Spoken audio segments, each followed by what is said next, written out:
हाँ दोस्तों, एग्री नायक प्लेटफॉर्म पे आपका स्वागत है। दोस्तों आज इस वीडियो में हम लोग एक नया टॉपिक पढ़ेंगे, सोशल इंस्टीट्यूशंस। दोस्तों आइए वीडियो को लेट किए बिना आगे बढ़ते हैं। दोस्तों जैसे कि आप देख रहे हैं यहाँ पे हेडिंग पड़ा हुआ है सोशल इंस्टीट्यूशन। दोस्तों सोशल इंस्टीट्यूशन के सबसे पहले हम उसके इंट्रोडक्शन के बारे में जानेंगे। दोस्तों आपको बता दें कि समाज में जो आपकी सोसाइटी है, उस सोसाइटी में जो मनुष्य रह रहा है, जो ह्यूमन बींग्स रह रहा है, उसके विभिन्न प्रकार के उसके अपने नीड्स हैं, उसके अपनी आवश्यकताएं हैं जो समाज में उसे उसकी जरूरत होती है। दोस्तों उसके जो मेंटल नीड है, उसके जो साइकोलॉजिकल नीड्स हैं, उनके जो फिजिकल नीड है, यानी वो जो भोजन, उनकी भोजन की आवश्यकता है, उन्हें कहीं आश्रय की आवश्यकता है, उन्हें विभिन्न प्रकार की जो गतिविधियां होती हैं समाज में, उन सब से कहीं न कहीं मनुष्य एक दूसरे से रिलेटेड होता है। उनका जो विभिन्न प्रकार की उनकी जो नीड्स होती हैं, वो उस नीड्स को प्राप्त करने के लिए, उस नीड को, उस आवश्यकता को प्राप्त करने के लिए ही एक इंस्टीट्यूशन बनाया जाता है। दोस्तों आमतौर पे आपको बता दें कि इंस्टीट्यूशन जब एक समाज में, जब एक सोसाइटी में, जब ह्यूमन बींग्स या मनुष्य एक दूसरे के साथ ऑर्गेनाइज्ड रूप से, यानी एक सिस्टमेटिक रूप से, यानी एक सोशल स्ट्रक्चर जब बनाते हैं अपनी आवश्यकताओं को पूरा करने के लिए, तो उसे हम इंस्टीट्यूशन कहते हैं। मींस आपको बता दें कि जब समाज में कोई मनुष्य, उसकी जो आवश्यकता है, वो जो भी आवश्यकता है, चाहे उसकी फिजिकल आवश्यकता है, चाहे उसकी रिलीजियस आवश्यकता है, चाहे उसका मेंटल आवश्यकता है, चाहे उसकी साइकोलॉजिकल आवश्यकता है, चाहे उसका भोजन का ही क्यों ना आवश्यकता हो, वो सारी जो उसके इंपॉर्टेंस आवश्यकता है, वो सारी जो उनकी नीड्स हैं, उस नीड्स को पाने के लिए एक सोशल स्ट्रक्चर बनाता है, उसे ही हम सोशल इंस्टीट्यूशन कहते हैं। आई होप दोस्तों आप समझ गए होंगे कि सोशल इंस्टीट्यूशन क्या है। दोस्तों अब इसकी मीनिंग की बात करें तो मीनिंग आपको बता दें। सोशल जो स्ट्रक्चर होता है, सोशल इंस्टीट्यूशन होता है, तो मीनिंग इसका यही है कि जो सोशल इंस्टीट्यूशन होता है किसी सोसाइटी में या किसी समाज में, जब मनुष्य सोशल स्ट्रक्चर बनाता है, उसे ही हम इंस्टीट्यूशन कहते हैं। किसी समाज में जब मनुष्य सोशल स्ट्रक्चर बनाता है, उसे ही हम समाज कहते हैं। दोस्तों यहाँ पे एक पॉइंट नोट करने की बात है कि हो सकता है कि ये आप यहां कंफ्यूज हो रहे हैं कि सोशल स्ट्रक्चर क्या है। दोस्तों आपको बताएं कि सोशल स्ट्रक्चर क्या है।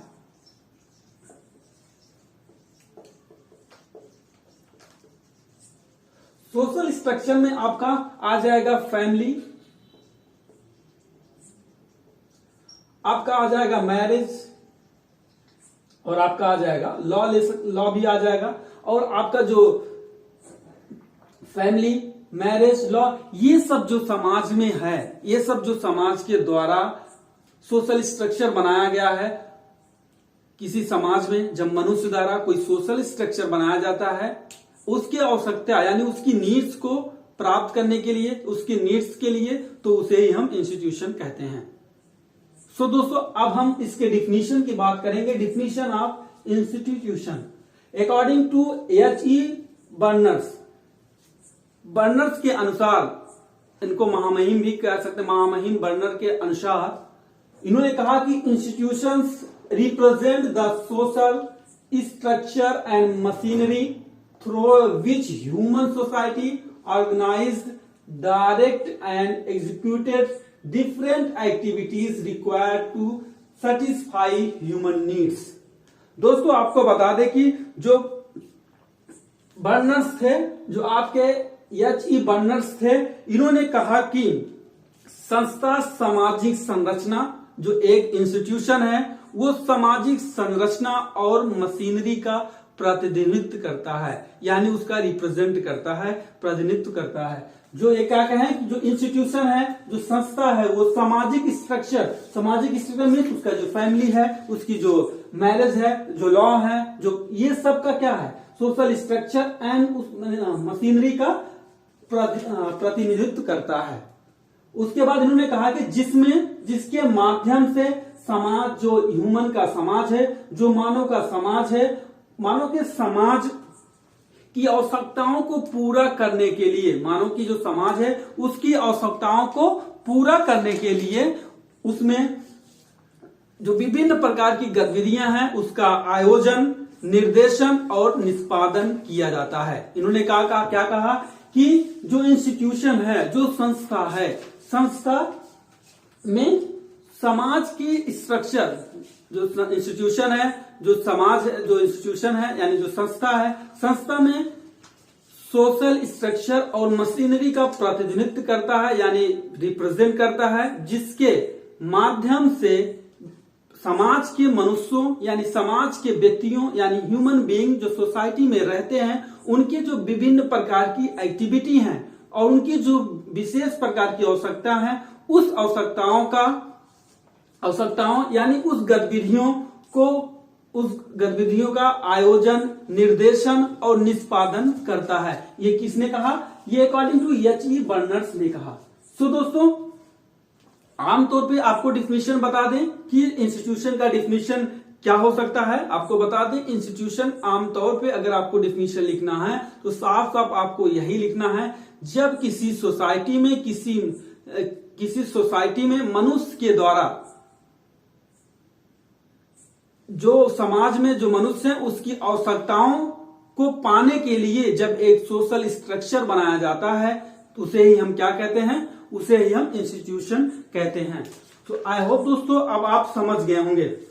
नहीं तो आप ऐसे भी कह सकते हैं कि जो सोसाइटी इंस्टीट्यूशन है यानी जो समाज की संस्था है उसका निर्माण, समाज की संस्था का निर्माण मनुष्य के उसके सामाजिक रिलेशन यानी उसके सामाजिक संबंध से किया जाता है। यानी जो आपका इंस्टीट्यूशन है, जो समाज का इंस्टीट्यूशन है, जो सोशल इंस्टीट्यूशन है, उसका निर्माण मनुष्य के समाज में जो सामाजिक संबंध है। जैसे आपको बताएं कि जो आपका सोशल इंस्टीट्यूशन है, जो आपका सोशल इंस्टीट्यूशन है उसमें क्या है? जो मनुष्य है यानी जो ह्यूमन बीइंग है, ह्यूमन सोशल इंस्टीट्यूशन के निर्माण के लिए ह्यूमन बीइंग का यानी मनुष्य का जो समाज में उसका जो सामाजिक रिलेशन है, उसका जो सामाजिक संबंध है, उसे सामाजिक संबंध से किया जाता है। उसके बाद इंस्टीट्यूशन में जो लोग हैं, लोगों की जो कुछ जरूरतें होती हैं, जैसे उनकी भोजन, खाना, उनका रहना, साथ साथ में उनकी जो आर्थिक जरूरतें हैं जैसे उनका शिक्षा और उनकी शादी, रिश्ते, धार्मिक, ये सब जो उनकी आवश्यकताएं समाज में, ये सारी जो आवश्यकताएं हैं उस आवश्यकताओं को पूरा करने के लिए जो एक सोशल स्ट्रक्चर बनाया जाता है उसे ही हम इंस्टीट्यूशन कहते हैं। सो दोस्तों अब हम लोग पढ़ेंगे कैरेक्टरिस्टिक्स ऑफ इंस्टीट्यूशन। तो जो आपका सोशल इन नेचर है, आप जानते हैं कि इंस्टीट्यूशन में जो सोशल इन नेचर का क्या महत्व है, क्यों इसे कैरेक्टरिस्टिक्स में जोड़ा गया। दोस्तों आपको बता दें कि जैसे कि आपको पता है जो सोशल इंस्टीट्यूशन होता है नेचर में वो सोशली होता है, क्योंकि समाज में ही आपके जो समाज यानी आपकी जो सोसाइटी है उस सोसाइटी में ही आपके सारे इंस्टीट्यूशन, आपके सारे जैसे आपका एजुकेशन हुआ, मैरिज हुआ, कास्ट हुआ, रिलीजियस हुआ, उसके बाद उसके साथ साथ आपकी जो फैमिली है एंड जो आपका इकोनॉमिक इंस्टीट्यूशंस हैं वो सब समाज में ही विद्यमान है यानी समाज में ही मौजूद हैं। इसीलिए इसे कहा गया कि ये सोशली नेचर यानी प्राकृतिक नेचर के समाज हैं, यानी आपका जो इंस्टीट्यूशन है सोशल इन नेचर का है, क्योंकि समाज में, सोसाइटी में ही ये सब मौजूद है। आपके फैमिली, मैरिज और आपका रिलीजियस के साथ साथ इकोनॉमिक ऑक्यूपेशन एंड इकोनॉमिक तो ये सब जो है ये समाज में ही है, इसीलिए इसे कहा गया कि ये सोशली नेचर का होता है आपका जो इंस्टीट्यूशन है, क्योंकि सोसाइटी में ही मौजूद है। उसके बाद सेकंड की बात करें, यूनिवर्सलिटी, आपका सार्वभौमिकता। दोस्तों यूनिवर्सलिटी जो है आपको बता दें कि हर जगह ये विद्यमान है।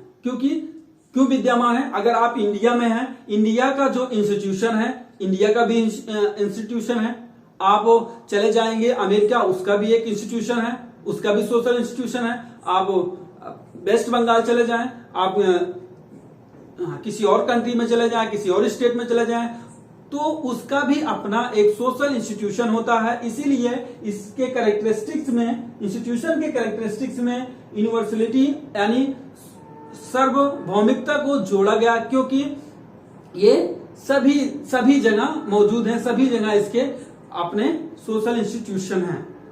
सो दोस्तों, आई होप आप ये समझ गए होंगे।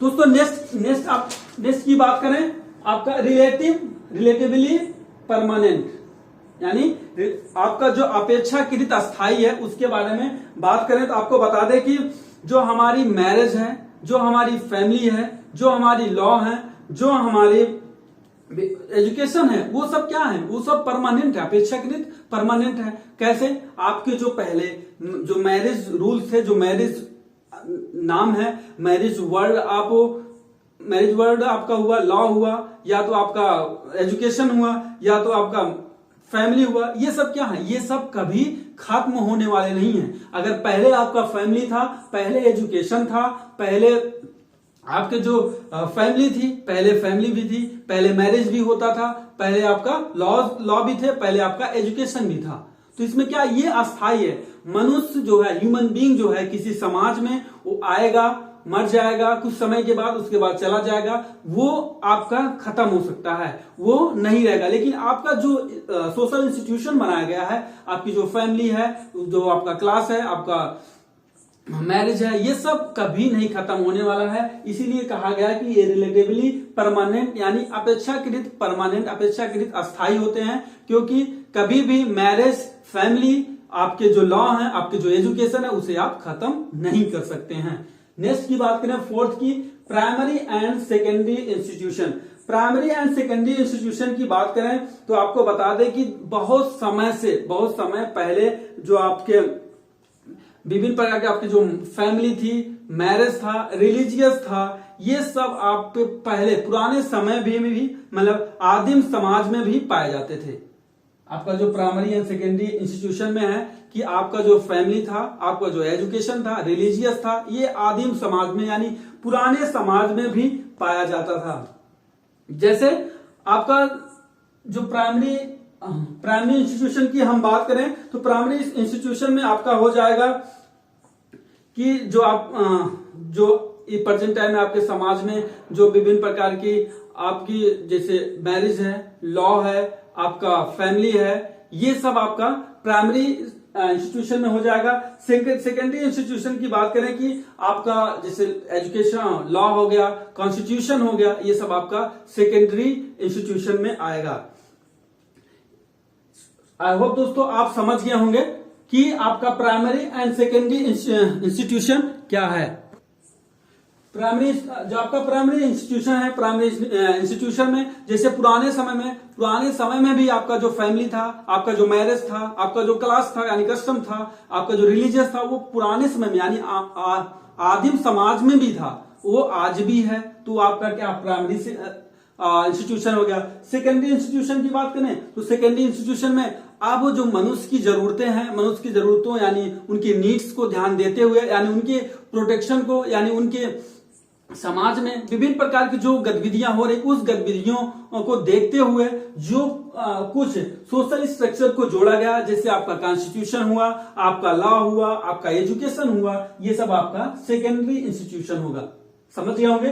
फर्स्ट इंस्टीट्यूशन में आपका प्राइमरी इंस्टीट्यूशन क्या है कि आदिम समाज में यानी इससे पहले जो आपका सोशल स्ट्रक्चर था, मींस आपका जो मैरिज, फैमिली और आपके जो क्लास थे, रिलीजियस थे, वो तीनों आपके आदिम समाज से, पुराने समाज से अभी तक आते चले आए हैं। और अब जाके जब हम अब मनुष्य समाज में जब किसी मनुष्य की जरूरतों को देखने के अकॉर्डिंग जब हम किसी सोशल स्ट्रक्चर को जन्म देते हैं, जब किसी सोशल स्ट्रक्चर को बनाते हैं, तो उसे हम सेकेंडरी स्ट्रक्चर कहते हैं, सेकेंडरी इंस्टीट्यूशन कहते हैं। जैसे आपका हो गया लॉ हो गया, आपका हो गया कॉन्स्टिट्यूशन हो गया, उसके बाद आपका हो गया एजुकेशन हो गया। उसके बाद आपका फिफ्थ है, आप यहां समझ गए होंगे कि आपका जो प्राइमरी इंस्टीट्यूशन है वो पुराने आदिम समाज में जो मैरिज, आपके रिलीजियस और आपका फैमिली, वो आज भी है, उसे हम प्राइमरी कहते हैं, क्योंकि पुराने समाज का। अब मनुष्य की जो समाज के अकॉर्डिंग जो मनुष्य की नीड्स यानी आवश्यकता है, उस आवश्यकता के आधार पर जब हम किसी लॉ को बनाते हैं, जब कोई कॉन्स्टिट्यूशन बनाते हैं या फिर कोई एजुकेशन बनाते हैं, तो उसे हम क्या कहते हैं, सेकेंडरी इंस्टीट्यूशन कहते हैं। उसके बाद आपका फिफ्थ की बात करें, डायनेमिक की बात करें। डायनेमिक मीन्स होता है गतिशील। कैसे आपको एकदम सिंपल वे में आपको बताएं कि चेंजेबल, क्यों गतिशील है, क्यों डायनेमिक है। आपको बता दें कि यहां आप देख सकते हैं, जैसे पहले आपका जो एजुकेशन था, वो एजुकेशन आपको गुरुकुल में दिया जाता था। अब क्या है, आपका एजुकेशन स्कूल में दिया जाता है। पहले एजुकेशन क्या था कि जो स्टूडेंट यानी जो विद्यार्थी था, वो किसी आचार्य के पास जब जाता था पढ़ने के लिए, तो क्या उसे ये भी उपाधि दे दी जाती थी उस आचार्य को कि ये इसके दूसरे पिता के रूप में भी हैं। तो यहां से अपने मातृभूमि से जाके आचार्य के पास वो अपना गुरुकुल में शिक्षा लेता था। आज क्या है, आज अब लोग स्कूल में जाते हैं, तो क्या हुआ, ये चेंजेबल हुआ। दूसरे उसी में आपको बताएं, पहले क्या था, पहले जब किसी की कोई लड़की की शादी होती थी या वो छोटी रहती थी तब भी उसकी शादी हो जाती थी, लेकिन आज के समय में ऐसा कुछ नहीं है। तो ये सब क्या है, इसीलिए कहा गया कि जो इंस्टीट्यूशन में जो इसका कैरेक्टरिस्टिक्स है डायनेमिक, इसीलिए कहा गया कि ये गतिशील है, ये हमेशा चेंजेबल है, हमेशा चेंज होता रहता है। उसके बाद पहले ये भी था कि फैमिली जो थी, फैमिली ज्वाइंट फैमिली रहती थी। आज के समय में क्या है, फैमिली न्यूक्लियर फैमिली हुई। तो क्या हुआ, ये दैट इज ए डायनेमिक, ये चेंजेबल, जो समाज में है चेंज आ रहा है। उसके बाद हम अगली बात करें, 6 की बात करें, कंट्रोल द ह्यूमन बिहेवियर। आपको बताएं कि कंट्रोल द ह्यूमन बिहेवियर का मतलब या इसको कैरेक्टरिस्टिक्स ऑफ इंस्टीट्यूशन में इसलिए जोड़ा गया कि कानून और व्यवस्था विवाद को निपटाने के लिए गवर्नमेंट के द्वारा जो संस्था बनाई गई उसे ही हम क्या कहते हैं, कंट्रोल द ह्यूमन बिहेवियर को कंट्रोल करने के, यानी किसी समाज में, जब किसी समाज में कानून और व्यवस्था को सही करने के लिए या किसी झगड़े को निपटाने के लिए, आप लोग देखते भी हैं समाज में विभिन्न प्रकार की ऐसे चीज होते हैं, कभी कभी कानून व्यवस्था गड़बड़ हो जाती है। उस सब चीज को मैनेज करने के लिए, उस सब चीज को जो ह्यूमन बिहेवियर को कंट्रोल करने के लिए जो गवर्नमेंट के द्वारा, गवर्नमेंट ही एक सोशल स्ट्रक्चर है, गवर्नमेंट के द्वारा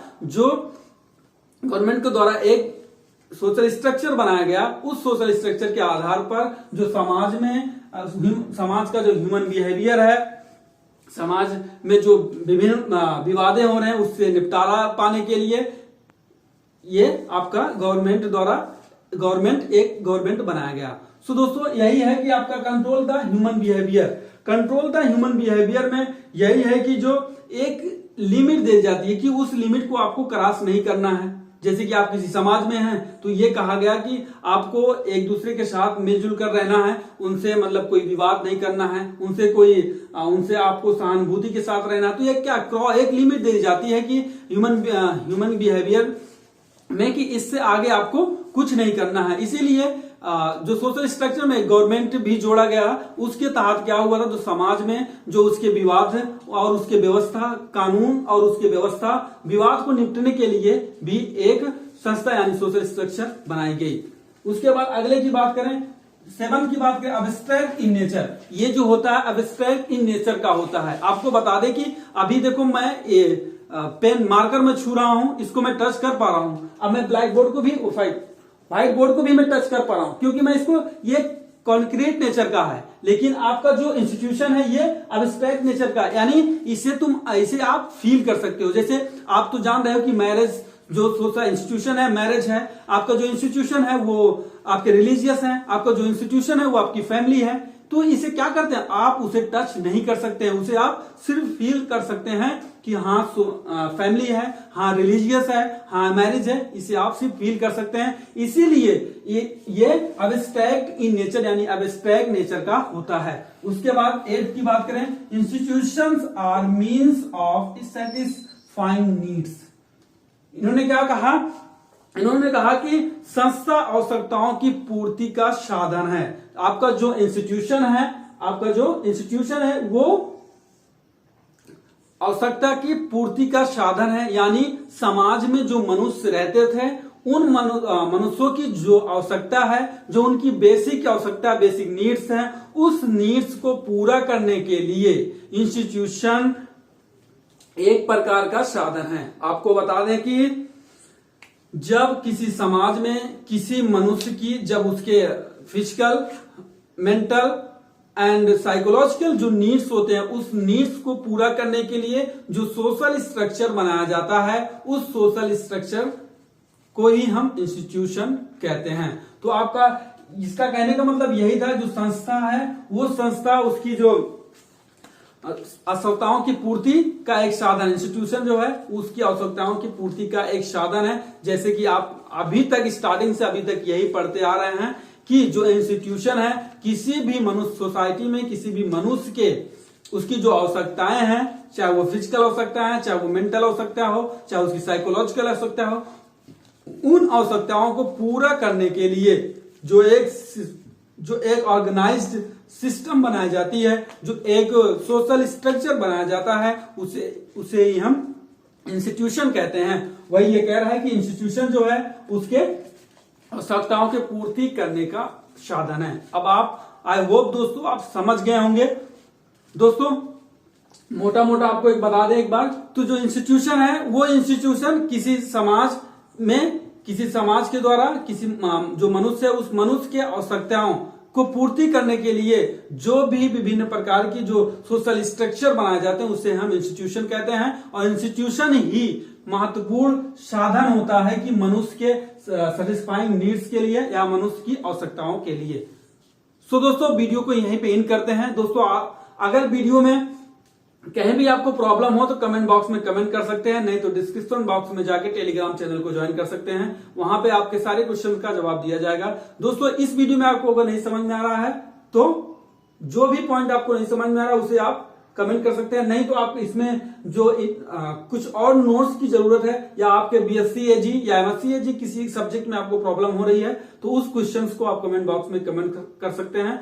सो दोस्तों कोशिश ये रहेगी कि अगर आपके क्वेश्चन का आंसर कमेंट के रूप में, यानी छोटा आपका कोई जो क्वेश्चन है उस क्वेश्चन का जवाब कमेंट में देने लायक होगा तो कमेंट में दिया जाएगा, नहीं तो आपका जो क्वेश्चन है उसे एक वीडियो के रूप में अपलोड कर दिया जाएगा। सो दोस्तों जय हिंद, जय भारत।